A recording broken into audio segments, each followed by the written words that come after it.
Sa iba pang mga balita, kumpiyansa naman ng isang mambabatas sa taglay na kakayahan ni DILG Secretary Mar Rojas na pamunuan ng bansa. Ito'y matapos siyang i-endorse ni Pangulong Aquino nitong nakalipas na Biyernes. May report si Julius Tisamburu.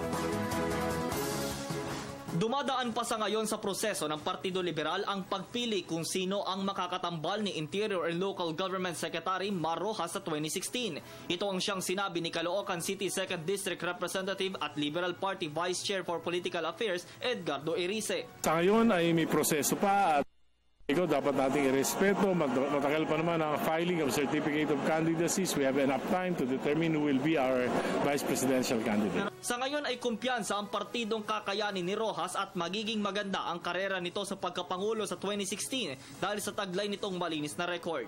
Ang kailangan nating leader yung may integridad, may kakayahan at may karanasan na pamunuan ng bansa at dalhin ito sa susunod na level ng pag-asenso na sinimula ng tuwid na daan ni Pangulong Aquino. Samantala, malaki din ani Erice ang maitutulong ni Pangulong Aquino sa kandidatura ni Rojas. Piliin natin ang individual na panatag tayong ipagpapatuloy ang tuwid na daan. Naging usap-usapan kasi ngayon sa social media kung madadala o isa sa makapagpapanalo kay Rojas sa eleksyon ang Cory Magic.